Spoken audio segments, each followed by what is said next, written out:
Hello students of class 9। आज हम first chapter के अंदर अगला टॉपिक लेंगे states of matter. States of matter 5 तरीके के होते हैं। सबसे पहला स्टेट होता है solid state, second is liquid state, third is gases state, fourth is plasma and fifth is Bose-Einstein. लेकिन प्लाज्मा और बोस-आइंस्टीन के अंदर से हमारे पास क्वेश्चन नहीं आता है, इसीलिए हम स्पेस की जो 3 स्टेट्स ऑफ मैटर हैं सॉलिड, लिक्विड एंड गैसेस, आज हम उसके कैरेक्टरिस्टिक देखेंगे कि उसकी क्या क्या प्रॉपर्टीज़ हैं और उनसे रिलेटेड क्वेश्चंस करेंगे। फर्स्ट पार्ट है इसका, they have definite shape and distinct boundaries. जो सॉलिड्स होते हैं उनकी शेप जो होती है वो बिल्कुल डेफिनेट होती है। किसी भी चीज़ को आप अपने चारों तरफ देखते हैं, चेयर, टेबल, कोई भी चीज़ अगर आप देखेंगे तो उसकी एक डेफिनेट शेप है और उतनी ही बाउंड्री में वो रखा जाता है। दूसरा पॉइंट दे है फिक्स्ड वॉल्यूम। इनका जो वॉल्यूम होता है वो एकदम फिक्स्ड होता है, यानी कि वो बार बार चेंज नहीं होता, बल्कि एक ही वॉल्यूम इनका रहता है। They are rigid and incompressible. अब आता है रिजिड वर्ड किसे कहते हैं। रिजिड का मतलब होता है जब हम किसी चीज़ के ऊपर प्रेशर डालते हैं, यानी कि अगर हम फोर्स लगाएंगे तो वो चीज़ टूट जाती है, उसी को कहा जाता है रिजिड। क्योंकि हम जानते हैं जनरली हम सॉलिड को तोड़ नहीं पाते, लेकिन कुछ ऐसे होते हैं जिनको फोर्स लगाने के बाद आप उनको छोटे पार्ट्स में डिवाइड कर सकते हैं, जैसे कि चॉक। चॉक जो होता है वो रिजिड है क्योंकि जब आप चॉक से लिखते हैं या हम उसको तोड़ सकते हैं आसानी से, तो इसीलिए they are rigid and incompressible. ये जो होते हैं वो आसानी से कंप्रेस नहीं किया जा सकते। यानी कि मान लीजिए अगर मैं ये पेन लेती हूँ और मैं इसको चाहूँ कि मैं इसके ऊपर फोर्स लगाकर इसको कंप्रेस कर दूँ, इसका साइज छोटा कर दूँ, तो ऐसा पॉसिबल नहीं। उसका कारण होता है क्योंकि इनके बीच में इंटरमॉलिक्यूलर स्पेस नहीं होता। सॉलिड्स जो होते हैं वो कुछ इस तरीके के दिखाई देते हैं, उनके बीच में इंटरमॉलिक्यूलर स्पेस नहीं होता है, इसीलिए इनको कंप्रेस नहीं किया जा सकता। चौथा point, solids have strong intermolecular space. यानी कि वही वाला पॉइंट जो मैंने अभी आपको बताया कि इनके बीच के अंदर स्पेस नहीं होने की वजह से इनके मॉलिक्यूल्स जो होते हैं वो आपस में एक दूसरे से जुड़े हुए रहते हैं। इसी वजह से आप देखेंगे आपके चारों तरफ जितने भी सॉलिड्स होते हैं आप उनको आसानी से कंप्रेस नहीं कर पाते हैं। फिफ्थ पॉइंट है diffusion of solid in another solid is very slow. अगर हम एक सॉलिड को दूसरे सॉलिड में डालते हैं तो वो आसानी से डिफ्यूज नहीं होता। उसका भी मेन पॉइंट यही है क्योंकि इनके बीच में इंटरमॉलिक्यूलर स्पेस नहीं होता है, इसीलिए ये आसानी से डिफ्यूज नहीं हो पाते। जैसे अगर आप सॉल्ट और शुगर को एक दूसरे के अंदर मिक्स करेंगे तो वो एक दूसरे के अंदर मिक्स नहीं हो पाएंगे, तो वो ऐसा इसीलिए हुआ क्योंकि उनके बीच में इंटरमॉलिक्यूलर स्पेस नहीं। They have high melting point. अब देखिए इसका मेल्टिंग पॉइंट जो होता है वो हाई होता है, क्योंकि अगर कोई भी चीज़ सॉलिड है तो उसको ब्रेक डाउन करने के लिए, उसको मेल्ट करने के लिए हमें उसे हाई टेम्परेचर पे गर्म करना पड़ेगा, उसको ज़्यादा हीट देनी पड़ेगी। इसीलिए हम कहते हैं कि सॉलिड्स का जो मेल्टिंग पॉइंट होता है वो हाई होता है। They have higher density. इनकी जो डेंसिटी होती है वो हाई होती है। अब हम डेंसिटी, आपको पता है आपने 9th क्लास में 8th में भी पढ़ी होगी, डेंसिटी इज इक्वल टू होता है मास अपॉन में वॉल्यूम। तो इनकी जो डेंसिटी होती है वो हाई होती है। अब इससे रिलेटेड आपके पास बुक्स में क्वेश्चन आता है, या कई बार ये क्वेश्चन जो होता है वो गिव रीजन में भी आपसे पूछा जाता है कि rubber band is a solid. Rubber band जो होता है वो एक सॉलिड होता है, ऐसा क्यों है? गिव रीजन दीजिए इसका कि रबर बैंड सॉलिड क्यों है। तो आप देखेंगे रबर बैंड को अगर हम 2 उंगलियों के बीच में लेते हैं और उसको खींचते हैं तो रबर बैंड अपनी शेप को चेंज कर देता है, और जैसे हम उसके ऊपर से फोर्स रिमूव करते हैं तो वापस वो अपनी शेप को ले लेता है। इसीलिए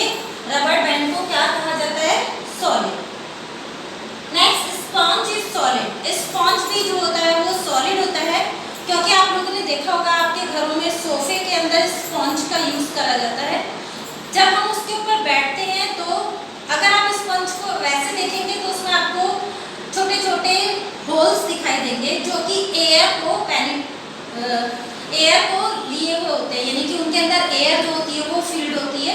लेकिन जैसे ही हम उसके ऊपर बैठते हैं तो एयर जो होती है ट्रैप्ड आउट हो जाती है और आसपास के एरिया को कवर अप कर लेती है, और जहाँ पर हम बैठे हुए होते हैं वहाँ से आपका स्पंज जो होता है वो दब जाता है, उसका साइज जो होता है वो नॉर्मल से कम हो जाता है।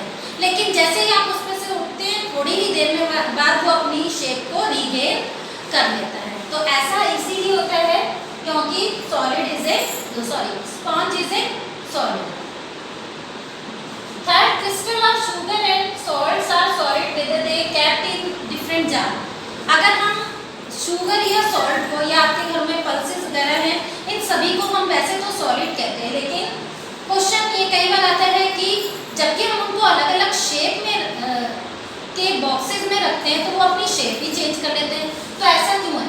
तो बेटा आप सभी बहुत अच्छे से ध्यान रखिएगा कि शुगर और सॉल्ट के क्रिस्टल अपनी शेप चेंज नहीं करते, बल्कि जो उसके क्रिस्टल्स होते हैं वो इधर उधर अपने उस स्पेस को घेर लेते हैं जिस चीज के अंदर हमने उसको रखा है, लेकिन क्रिस्टल्स की शेप चेंज नहीं हो रही। इसीलिए शुगर और सॉल्ट के क्रिस्टल्स को क्या कहा जाता है? सॉलिड।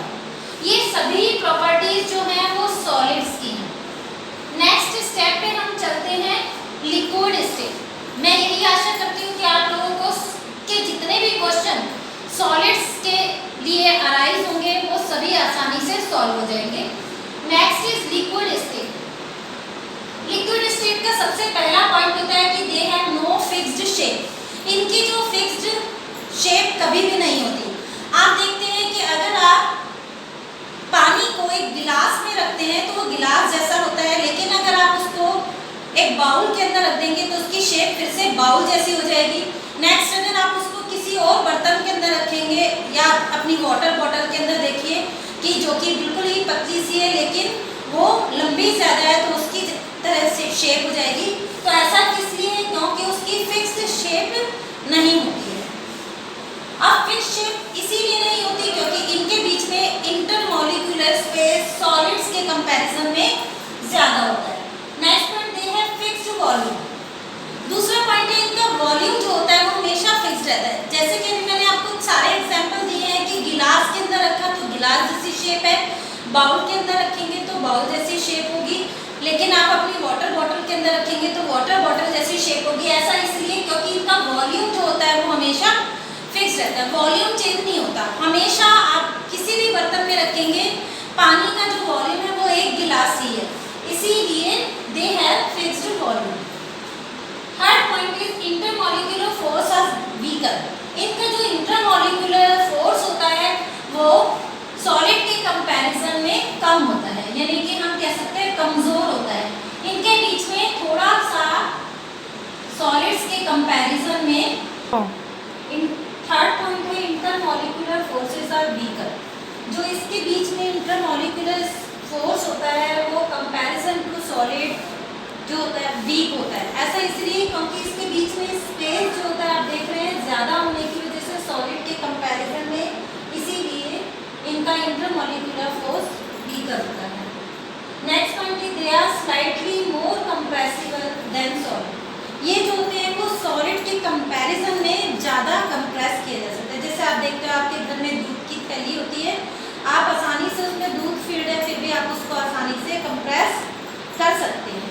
तो ऐसा इसलिए क्योंकि उसके बीच में इंटरमॉलिक्यूलर स्पेस होता है, इसीलिए आप उसको आसानी से कंप्रेस कर सकते हो।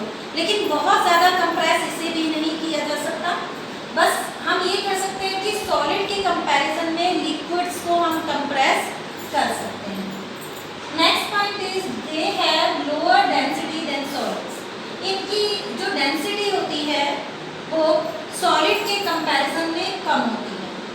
जैसे कि इसका बहुत अच्छा एग्जांपल है, आप देखते हो कि एक गिलास पानी के अंदर जब हम एक आइस के पीस को डालते हैं तो आइस जो होती है वो उसके ऊपर फ्लोट करती है। तो ऐसा इसलिए हो रहा है क्योंकि लोअर डेंसिटी देन सॉलिड्स, या फिर आप दूसरा एक और एग्जांपल दे सकते हैं कि कभी भी आप तेल की बूंदें पानी के ऊपर डालेंगे तो वो कभी भी एक दूसरे के साथ मिक्स नहीं हो पाते। ऐसा इसलिए होता है क्योंकि ऑयल की डेंसिटी जो होती है वो वाटर के कंपैरिजन में कम होती है। डेंसिटी में आपको पहले ही बता चुकी हूँ कि density described as mass upon में वॉल्यूम।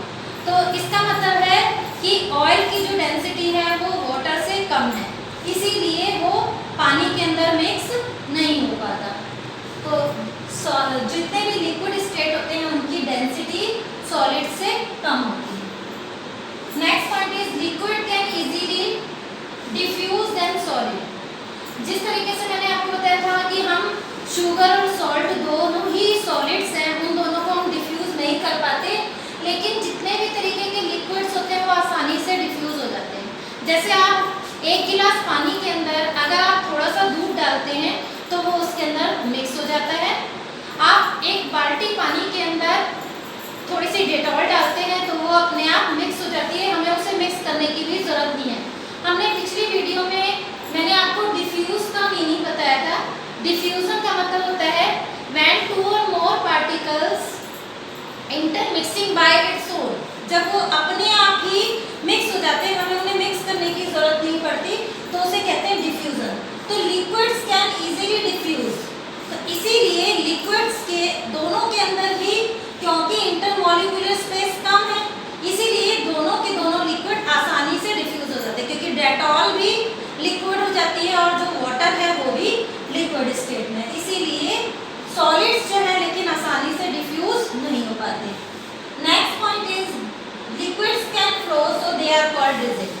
क्योंकि लिक्विड्स के अंदर इंटरमॉलिक्यूलर स्पेस होता है, इसीलिए ये आसानी से फ्लो हो जाते हैं। यानी कि आप देखते हो कि अगर आपने एक गिलास पानी को फर्श पे कभी कहीं पर भी डाल दिया तो अपने आप ही फ्लो होना शुरू हो जाता है आगे की तरफ। ऐसा इसलिए होता है क्योंकि वो फ्लो कर सकते हैं, उनके अंदर इंटरमॉलिक्यूलर स्पेस होता है जिसकी वजह से वो आसानी से फ्लो करते हैं, और इसी प्रॉपर्टी को कहा जाता है fluid. Now the next states of matter is gases state. अब हम गैसेस स्टेट की प्रॉपर्टीज पढ़ते हैं। सबसे पहली प्रॉपर्टी होती है they have no definite shape and fixed volume. इनकी भी लिक्विड की तरह ही कोई भी डेफिनेट शेप नहीं होती, क्योंकि इनको भी हम जिस भी कंटेनर में रखते हैं उसके जैसी शेप को ये गेन कर लेते हैं। सेकंड पॉइंट है दे आर हाईली कंप्रेसिबल।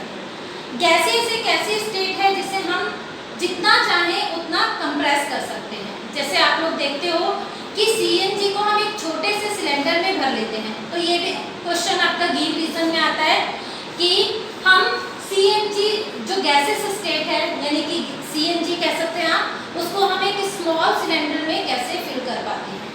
तो ऐसा इसलिए होता है क्योंकि जो सीएनजी है वो हाईली कंप्रेसिबल गैस है। सीएनजी की जो फुल फॉर्म होती है वो भी यही होती है, कंप्रेस्ड नेचुरल गैस। तो सीएनजी आसानी से कंप्रेस हो जाती है और उसको एक स्मॉल सिलेंडर में फिल किया जा सकता है।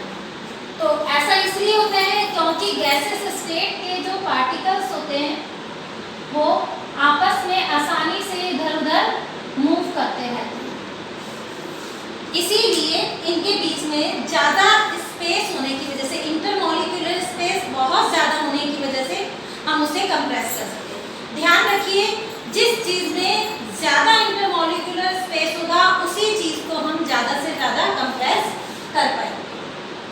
Next point is gases have very low density. Gases की डेंसिटी जो होती है वो बहुत कम होती है, यानी कि क्योंकि इनके बीच में इंटरमॉलिक्यूलर स्पेस होता है इसीलिए इनकी डेंसिटी सबसे कम होती है एज कंपेयर टू लिक्विड और सॉलिड स्टेट के। Next is gases diffuses into each other rapidly. जो गैसेस होती हैं वो एक दूसरे के अंदर जल्दी डिफ्यूज हो जाती हैं।